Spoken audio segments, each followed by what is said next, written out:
I am J.R. Davis. It is 8:28 a.m. on February 24th, 2012.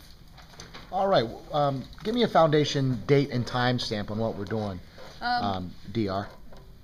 We started this project on Tuesday, January 24th at 8:23 a.m. A month ago. Yes. Wow. So we're definitely knee deep in standing in the middle of the smallest Dragonboy. Our observers keep moving up one. They should be prepared by the time they get in the seat. She was so excited when she sat down here. There's Allie. She treats it like a concert, like she's in the front row.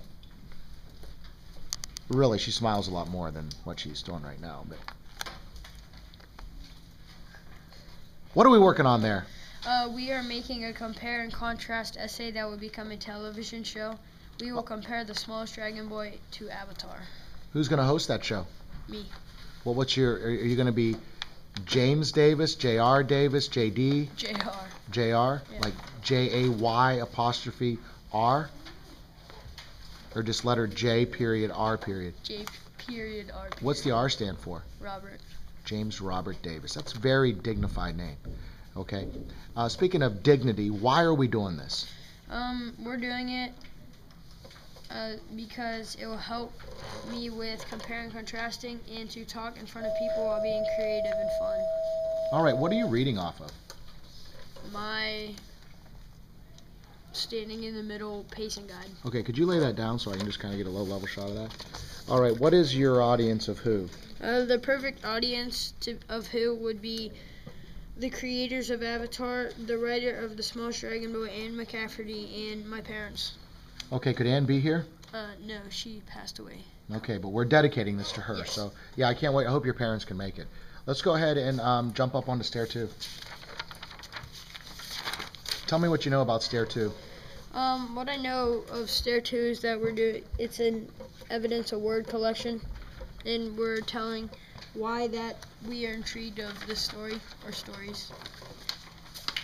Well, what is the source of your intrigue? The Smallest Dragonboy. Do you have that written down there? No. Well, didn't Tom have the same problem? Yeah. Well, see, as an observer, you should have written it down already, okay? So if you're an observer and you don't have that our source of intrigue is The Smallest Dragonboy by Anne McCafferty, you would want to add that right now. See, that's what observers do. That's active listening.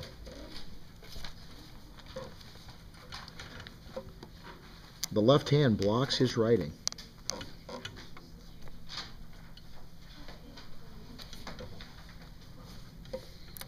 How did you punctuate that? With quotation marks. Okay, I notice I get close to Dragonboy. You made it 2 separate words. Oh. And it's a lowercase d. All right, I think one of the observers is actually opening up to the title page. And could you observe that, JR, and then go ahead and fix that? Yes.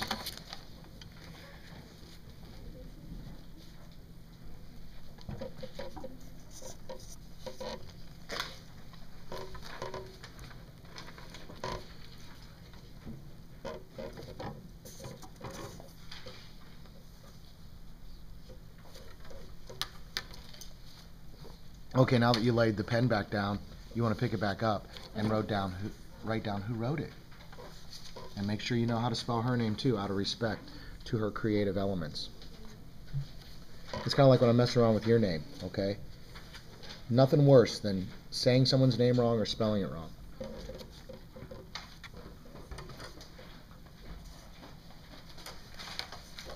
All right. Well, read me what you had written on there. I am intrigued by this story because it shows courage in the characters, and I like it because the movie Avatar and the story The Smallest Dragonboy is the underdogs. All right. Sounds a lot like Tom's. Yeah. Yeah. Did you guys work together on that? Yeah. Okay. I think the word you're looking for is yes. Yes. And collaboration is fine at this point, but make sure that, like Tom, that you just label your source. Okay. What you guys are doing is summarizing. Okay. Okay. Which is cool, but it's you spend a little too much time on that right there. All right. Let's jump down to Stair 3. All right, James. My Stair 3, I had my 4 nouns were Kevin, and I narrowed it down to boy because we couldn't find Kevin on dictionary.com. And then Pern I put as a planet. Bully stands for Bertarelli, and Dragon. You know, your work is identical to Tom's. Did you know that? No, I kind of picked out those nouns. Okay, but it's almost like word for word on what he wrote. Okay. So did you guys collaborate on this a lot? I didn't collaborate on this part. Okay, cool. Let's go ahead and jump into Noun Town. Let me see what you have.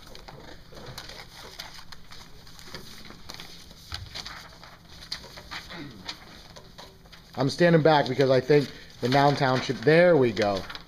Hold that up over the back of your head. All right, there's a Noun Town. See, that's what it should look like if you're wondering. Okay, it's got light behind it. That looks pretty cool right there, actually. It's a neat video. All right, JR, thank you.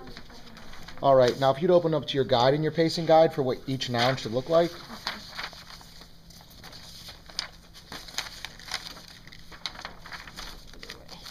Based on what you told me on stair 3, I see some conflict here. Here you have bend and wear, town. All right, and that's not what you have on stair 3. I meant to. So could you explain to me what needs changed? I need to change Pern to bend and wear. Okay, so you're getting a little... You're the first person in all these interviews that has got down to the actual town level of Pern. Pern being the planet, bend and wear being where they live. So go ahead and update that. That's kind of interesting. I'm curious to see what you will write about it. And then how you'll compare it to something in Avatar.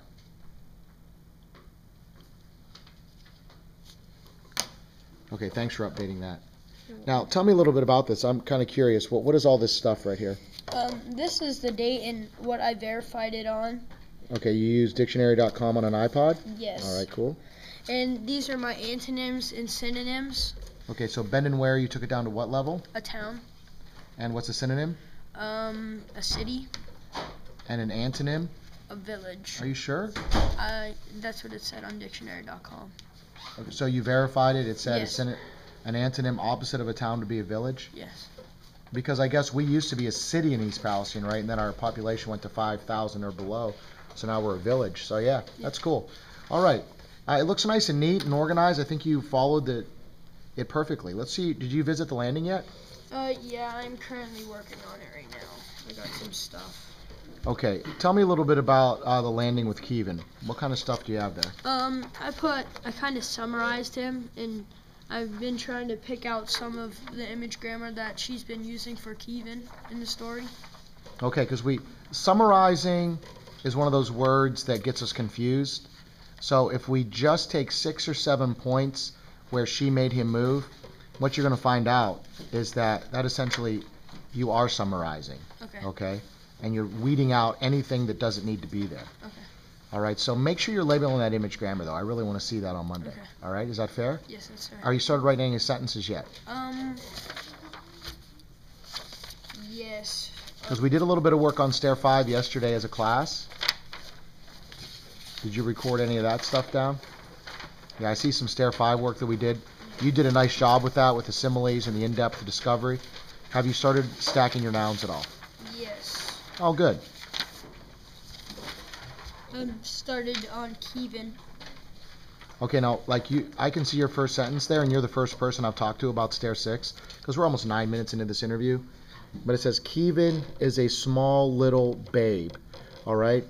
That's cool, but also take what you know about image grammar. Okay. All right? Shift an adjective. Okay. Do something there as well. All right? Nice interview, JR. Way to get through it.